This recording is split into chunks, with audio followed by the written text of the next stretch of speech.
TNPSC போட்டித் தேர்வு மாணவர்கள் அனைவருக்கும் மனமார்ந்த வாழ்த்துக்களும் பாராட்டுகளும். நாம் இன்றைய வகுப்பில் நீதி கட்சி மற்றும் அதனுடைய சாதனைகளை பற்றி இப்போது பார்க்கலாம் நண்பர்களே. ஏனென்றால் இது முக்கியத்துவம் வாய்ந்த பகுதி. இதிலிருந்து டிஎன்பிஎஸ்சி தேர்வுகளில் அடிக்கடி கேள்விகள் கேட்டுக்கொண்டே இருக்கிறார்கள். எனவே அதன் முக்கியத்துவம் கருதி இன்றைய வகுப்பில் நீதி கட்சி மற்றும் அதனுடைய சாதனைகளை பற்றி இப்போது பார்க்கலாம்.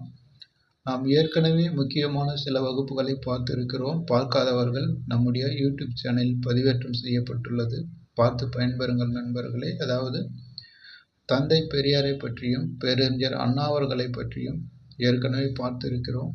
அதிலிருந்து பெரும்பாலான கேள்விகள் கேட்கிறார்கள். எனவே பார்த்து பயன்பெறுங்கள் நண்பர்களே. இப்போது நீதி கட்சியினுடைய தோற்றத்தை பற்றி பார்க்கலாம். நீதி கட்சியின் தோற்றம் 1916 இம்பீரியல் சட்டமன்ற தேர்தலில் தோல்வியை தழுவிய பிட்டி தியாகராய செட்டியாரும் எம் நாயரும் அவர்களுடைய ஆதரவாளர்களும் 1916 நவம்பர் 20ஆம் நாள் சென்னை விக்டோரியா பொது மண்டபத்தில் கூடி வரலாற்று முக்கியத்துவம் உடைய 2 முடிவுகளை எடுத்தனர். அதில் முதலாவதாக தென்னிந்திய மக்கள் சங்கம் சவுத் இந்தியன் பீப்புள் அசோசியேஷன் என்ற பெயரில் ஒரு அமைப்பை துவங்குவது. இரண்டாவது, அதேபோன்று தென்னிந்திய நல உரிமை சங்கம் சவுத் இந்தியன் லிபரல் ஃபெடரேஷன் என்ற அமைப்பை உருவாக்குவது என்று முடிவு செய்தனர். நண்பர்களே, இந்த தகவல் அனைத்தும் பள்ளி பாடப்புத்தகத்தில் இல்லாதது நண்பர்களே. ஏனென்றால் பள்ளி பாடப்புத்தகத்தில் உள்ள தகவல்களை நீங்கள் படித்து தெரிந்திருப்பீர்கள். ஆனால் டிஎன்பிஎஸ்சி பொறுத்தவரை பள்ளி பாட புத்தகத்தை தாண்டி கேள்விகள் கேட்கிறார்கள். அதன் அடிப்படையில் பள்ளி பாட புத்தகத்தில் இல்லாத சில விவரங்களை தொகுத்து உங்களுக்கு கொடுக்கிறேன். கேட்டு பயன்பெறுங்கள் நண்பர்களே. இந்த தகவல்கள் அனைத்தும் பேராசிரியர் கா. வெங்கடேசன் அவர்கள் எழுதிய தற்கால தமிழ்நாட்டு வரலாறு என்ற புத்தகத்தில் இருந்தும், மீண்டும் என்சிஆர்டி, பிபின் சந்திரா போன்ற புத்தகங்களிலிருந்து தொகுக்கப்பட்டது நண்பர்களே. முக்கியமாக ஸ்பெக்ட்ரம் மாடர்ன் இந்தியா புத்தகத்தில் இருந்தும் சில தகவல்கள் எடுக்கப்பட்டு இருக்கிறது. டிஎன்பிஎஸ்சி எந்தெந்த புத்தகத்தில் இருந்து கேள்விகள் எடுக்கிறார்களோ அந்தந்த புத்தகங்களில் இருந்து தொகுத்து உங்களுக்கு கொடுக்கிறேன். கேட்டு பயன்பெறுங்கள் நண்பர்களே. அதற்கடுத்து தென்னிந்திய மக்கள் சங்கம். தென்னிந்திய மக்கள் சங்கம் ஒரு கூட்டு பங்கு கழகமாக, ஒரு வர்த்தக அமைப்பாக அது இருந்தது. அதனுடைய நோக்கம் ஆங்கிலம், தமிழ், தெலுங்கு ஆகிய மொழிகளில் செய்தித்தாள்களை துவக்கி அவற்றின் மூலம் பிராமணர் அல்லாதவர்களின் குறைகளை வெளியிடுவதாகும். அடுத்து தென்னிந்திய நல உரிமை சங்கம், அதாவது நீதி கட்சி. தென்னிந்திய நல உரிமை சங்கம் அரசியல் கட்சியாகும். இதனுடைய நோக்கம் பிராமண அல்லாதார் உரிமைக்காகவும் நலனுக்காகவும் குரல் கொடுப்பது, அரசாங்க அதிகாரிகளுடன் தொடர்பு கொண்டு இவை பற்றி எடுத்துரைப்பது, பிராமணர் அல்லாதவர்களுக்கான திட்டங்களை தீட்டி செயல்படுத்துவது. இக்கட்சி நீதி, திராவிடன், ஆந்திர பிரகாசிகா ஆகிய நாளேடுகளை முறையே ஆங்கிலம், தமிழ் மற்றும் தெலுங்கிலும் வெளியிட்டது. அதன்படி கட்சியும் பத்திரிகைகளும் துவங்கப்பட்டன. ஆங்கில நாளேடான நீதி செல்வாக்கு பெற்றமையால் தென்னிந்திய நல உரிமை சங்கம் நீதி கட்சி என்று பெயர் மாற்றப்பட்டது. பிராமணர் அல்லாதார் பிரகடனம் 1916 டிசம்பர் மாதம் தியாகராய செட்டி வரலாற்று சிறப்புமிக்க பிராமணர் அல்லாத பிரகடனத்தை வெளியிட்டார். அதனுடைய முக்கியமான அம்சங்கள்: இந்தியர்கள் இன்னும் சுயாட்சிக்கு தயாராகவில்லை. இந்நிலையில் பிரிட்டிஷார் இந்தியர்களுக்கு சுயாட்சி வழங்கினால் அது பிராமணர்கள் பிறர் மீது ஆதிக்கம் செலுத்துவதில் தான் முடியும். மிக பெரும்பான்மையில் உள்ள பிராமணர் அல்லாதோர் அரசாங்கத்துக்கு வரி செலுத்துகின்றனர். ஆனால் அவர்களுக்கு அரசாங்க வேலையிலும் கல்வியிலும் உரிய இடம் கொடுக்கப்படவில்லை. எனவே மக்கள் சுயாட்சி பெறுவதற்கு முன்பாக ஜாதி வேறுபாடுகள் நீக்கப்பட வேண்டும். இதற்காக நீதி கட்சி பிரிட்டிஷ் ஆட்சிக்கு விசுவாசத்துடன் நன்றி கடன் பட்டிருக்கும். பிராமணர் அல்லாதார் பிரகடனம் நீதி கட்சியின் குறிக்கோள், கொள்கை, திட்டங்கள் பற்றி அடிப்படை ஆவணமாகும். இப்பிரகடனம் சென்னை ராஜஸ்தானி வாழ் பிராமண அல்லாதோர் மாக்கன கார்டா என்று வர்ணிக்கப்பட்டுள்ளது. அதற்கடுத்து நீதி கட்சியின் கொள்கை பிராமணர் அல்லாதர் மாநாடு 1917. முதல் பிராமணர் அல்லாதர் மாநாடு 1917 ஆகஸ்ட் 19ஆம் நாள் கோயம்புத்தூரில் ராமராயனிங்கரின் தலைமையில் நடைபெற்றது. இம்மாநாட்டில் நீதி கட்சியின் நோக்கங்களும் இலக்குகளும் தெளிவுபடுத்தப்பட்டது. நீதி கட்சியும் சுயாட்சி இயக்கமும். நீதி கட்சி அன்னி பெசன்ட் அம்மையாரின் சுயாட்சி இயக்கமும் ஒரே ஆண்டில் துவங்கப்பட்டன. அன்னி பெசன்ட் நியூ இந்தியா பத்திரிகை இப்பிரகடனத்தை சாடியது. நீதி கட்சி அன்னி பெசன்ட்டை அயர்லாந்து பிராமணி என்று வர்ணித்தது. சுயாட்சி என்பது பிராமணர் ஆட்சி என்று விமர்சித்தது. திராவிடன் பத்திரிகை. வகுப்புவாரி பிரதிநிதித்துவ கோரிக்கை ஆகஸ்ட் பிரகடனம் 1917 ஆகஸ்ட் 20ஆம் தேதி இந்திய விவகார செயலர் எட்வின் மாண்டோகு வெளியிட்ட பிரகடனம் நீதி கட்சிக்கு புதிய நம்பிக்கையும் உத்வேகத்தையும் கொடுத்தது. சென்னை மாகாண சங்கம். நீதி கட்சியின் நிலைப்பாட்டை அறிந்த பிராமணர் அல்லாத பிரபல காங்கிரஸ்காரர்களான ஈ.வே. ராமசாமி நாயக்கர், திரு.வி.க. கல்யாண சுந்தரம் முதலியார், கேசவ பிள்ளை ஆகியோர் சென்னை மாகாண சங்கம் என்ற அமைப்பை துவங்கினர். இச்சங்கம் நீதி கட்சி போட்டிக்காக துவங்கப்பட்டது. அதற்கடுத்து அயோத்திதாச பண்டிதர். அயோத்திதாசர் திராவிட இயக்கத்தின் முன்னோடி. அவ்வியக்கத்துக்கு புதிய பாதையை காட்டியவர். முதல் தலித் தலைவர் ஆவார். இரட்டைமலை சீனிவாசன் அயோத்திதாசரின் மைத்துனர். இவரும் தலித்துகளின் முன்னேற்றத்தில் ஆழ்ந்த அக்கறை கொண்டவர். திராவிட மகாஜன சபை என்று அமைப்பை இவர் தோற்றுவித்தார். இவர் நீதி கட்சியின் ஆதரவாளராக இருந்தார். அதற்கடுத்து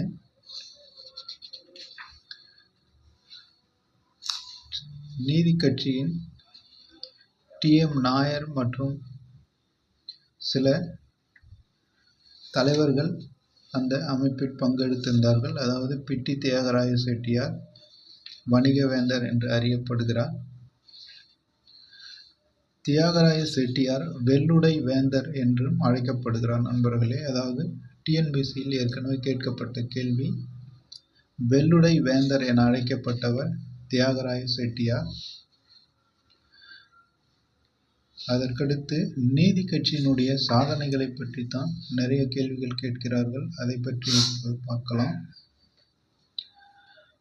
பெருங்காவூர் ராஜகோபாலாச்சாரி சட்டமன்ற தலைவராக நியமிக்கப்பட்டார்.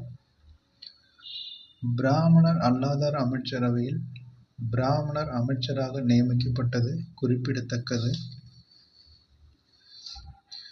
டிஎன்பிசி தேர்வை பொறுத்த வரைக்கும் நீதி கட்சியினுடைய சாதனைகளை பற்றி தான் கேட்கிறார்கள் நண்பர்களே. அதை பற்றி இப்போது விரிவாக பார்க்கலாம்.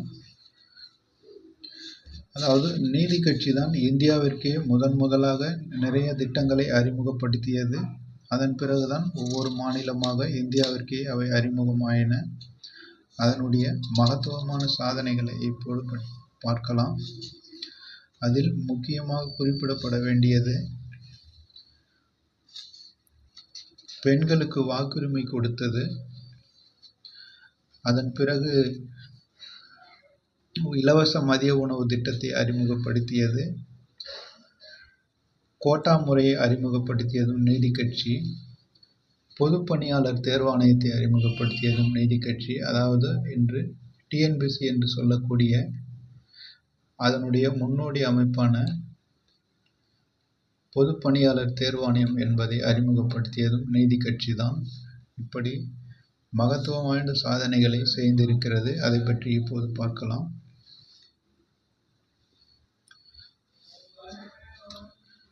நீதி கட்சியின் சாதனைகள். நீதி கட்சியின் எழுச்சி தற்கால தமிழ்நாட்டு வரலாற்றின் திருப்புமுனை நிகழ்ச்சியாகும். இச்சாதனைகளை பற்றி இப்போது பார்க்கலாம். நீதி கட்சி குரல் இல்லாதிருந்த பிராமணரல்லாதவர்களின் குரலாக ஒலித்தது. இக்கட்சியின் குறிக்கோள் பிராமணர் அல்லாதோர் பிரகடனத்தின் மூலம் தெளிவாக்கப்பட்டது. கட்சி பத்திரிகைகள் மூலம் இக்குறிக்கோள் மக்களிடையே பிரச்சாரம் செய்யப்பட்டது. நீதி கட்சியின் சட்ட சாதனைகள் முதலில் முக்கியத்துவம் வாய்ந்தது வகுப்புவாரி பிரதிநிதித்துவ அரசாங்க ஆணையாகும்.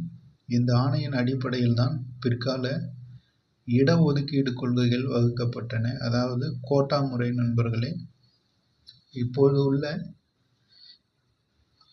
அரசியலில் 33%, 69% என்ற கோட்டா முறை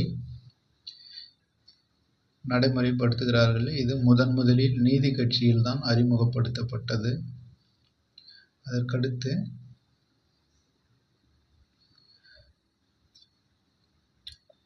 இந்து மத அறக்கட்டளை சட்டம், அதாவது இந்து சமய அறநிலை சட்டத்தை முதலில் ஏற்படுத்தியதும் இந்த நீதி கட்சி தான். இந்து கோயில்களை அரசாங்கத்தின் நேரடி நிர்வாகத்தின் கீழ் கொண்டு வந்த புரட்சிகரமான சீர்திருத்தமாகும். பெண்களுக்கு வாக்குரிமை வழங்கியது பெண்ணுரிமை வழங்கப்பட்டதற்கான முதல் முன்னேற்ற நடவடிக்கையாகும். சென்னை மாநகராட்சி துவக்கிய இலவச உணவு திட்டத்துக்கு சட்ட அங்கீகாரம் அளித்தது. பின்னர் வந்த அரசாங்கங்கள் விரிவுபடுத்திய பள்ளி மதிய உணவு திட்டங்களுக்கான அடித்தளமாக அது அமைந்தது. பஞ்சமர்கள் என்று ஒதுக்கி வைக்கப்பட்டிருந்த தாழ்த்தப்பட்ட மக்களுக்கு ஆதி திராவிடர் என்று பெயரிட்டு சமுதாய அங்கீகாரம் அளித்தது நீதி கட்சியின் துணிச்சல் மிக்க சமூக சீர்திருத்த செயலாகும். உள்ளாட்சி அமைப்புகள் சட்டத்தின் மூலம் தமிழ்நாட்டின் பாரம்பரிய புல்லிதழ் ஜனநாயக அமைப்புக்கு புத்துயிர் ஊட்டப்பட்டது. இந்த நிறுவனங்களுக்கு அதிகாரம் பகிர்ந்து அளிக்கப்பட வேண்டும் என்ற முயற்சி தொலைநோக்குடன் மேற்கொள்ளப்பட்டது.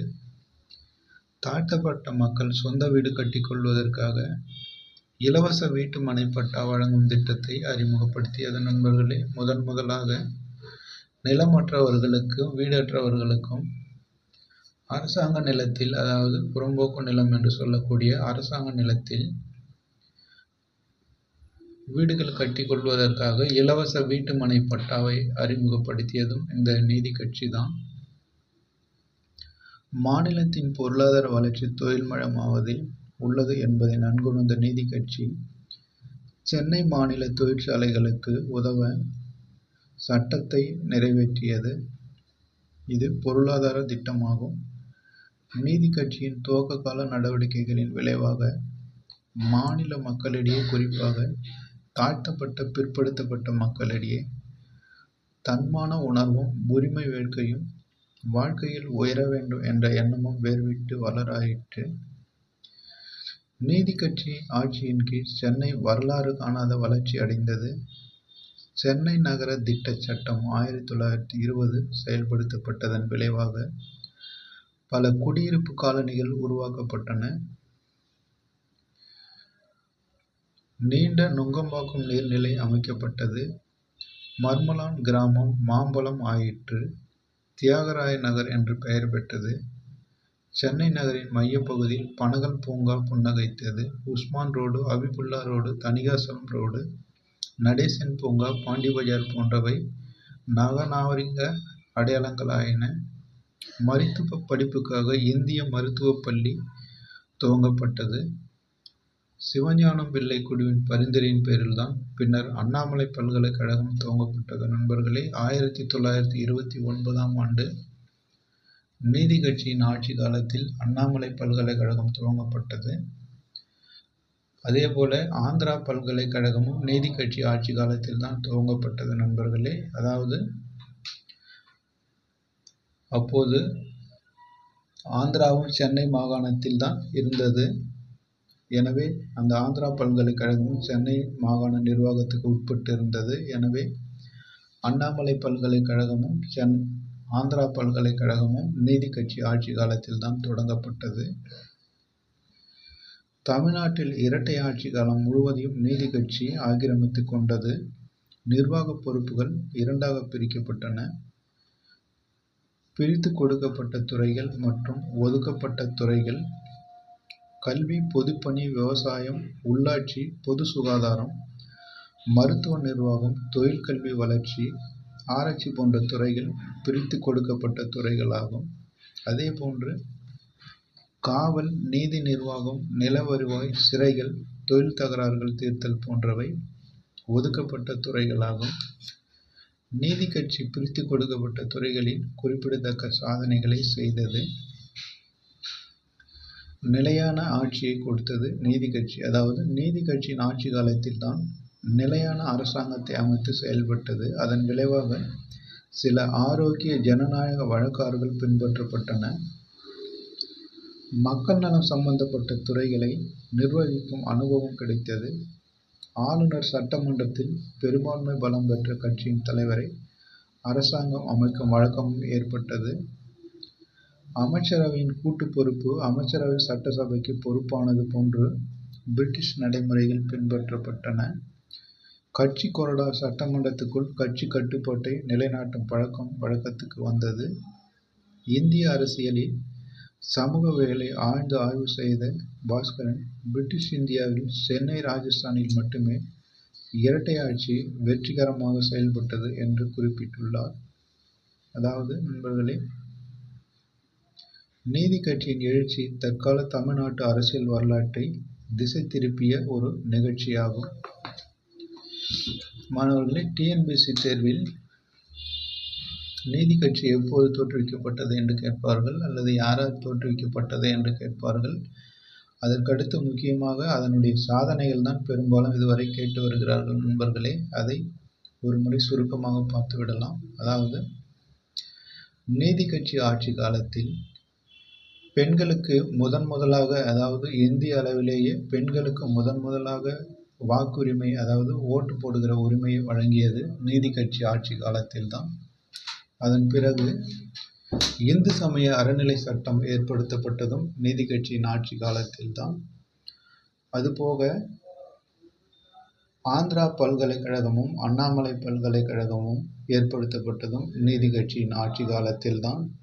அதுபோக இந்து கோயில்களை நிர்வகிக்கக்கூடிய இந்து சமய அறநிலை சட்டம் ஏற்படுத்தப்பட்டதும் நீதி கட்சியின் ஆட்சி காலத்தில் தான்.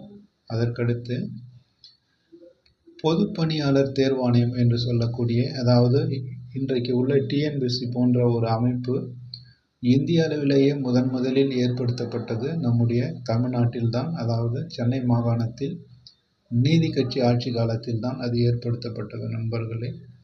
அதற்கடுத்து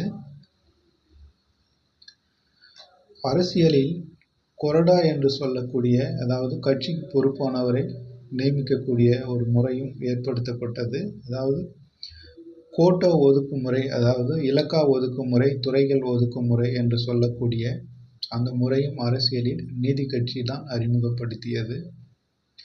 அதுபோக முதலாக ஆங்கிலேயர் ஆட்சி காலத்திலேயே மதிய உணவு திட்டத்தை முதலில் 1000 விளக்கு என்று சொல்லக்கூடிய பகுதியில் அறிமுகப்படுத்தப்பட்டது தான் நீதி கட்சியினுடைய மகத்தான சாதனை. அது பின்னாளில் 1955ஆம் ஆண்டு பெருந்தலைவர் காமராஜர் அவர்களால் இலவச மதிய உணவு திட்டமாக பாரதியார் பிறந்த எட்டயபுர கிராமத்தில் தொடங்கப்பட்டது. அதன் பிறகு எம்.ஜி. ராமச்சந்திரன் சொல்லக்கூடிய எம்ஜிஆர் அவர்களால் சத்துணவு திட்டமாக மாற்றி அமைக்கப்பட்டது நண்பர்களே. அது நிறைய பரிணாம வளர்ச்சி பெற்று இப்போது காலை உணவு திட்டம் வரை வந்திருக்கிறது. அனைத்து பள்ளிகளிலும் 1ஆம் வகுப்பு முதல் 5ஆம் வகுப்பு வரை படிக்கும் மாணவர்களுக்கு காலை உணவு வழங்கக்கூடிய திட்டமாக பல பரிணாமங்கள் எடுத்து வெற்றிகரமாக செயல்பட்டு கொண்டிருக்கிறது. இவ்வாறாக இந்திய அரசியலுக்கு, அதாவது இந்தியாவில் ஏற்படுத்தப்பட்ட அனைத்து திட்டங்களுக்கும் முதலாக பிள்ளையார் சுழி போட்டது இந்த நீதி கட்சி தான். அதனுடைய மகத்தான சாதனைகளை பற்றி பார்த்திருக்கிறோம் நண்பர்களே. டிஎன்பிஎஸ்சி தேர்வில் நிச்சயமாக இதிலிருந்து கேள்விகள் கேட்பார்கள். அமைதியான முறையில் கேட்டு பயன்பெறுங்கள் நண்பர்களே. தேர்வுக்கு குறுகிய காலமே இருப்பதால் தீவிரமாக படித்து தேர்வில் வெற்றி அடைய வேண்டும் என்று மனமாற வாழ்த்துகிறேன் நண்பர்களே. அடுத்து வரும் வீடியோவில் சந்திக்கலாம். நன்றி நண்பர்களே.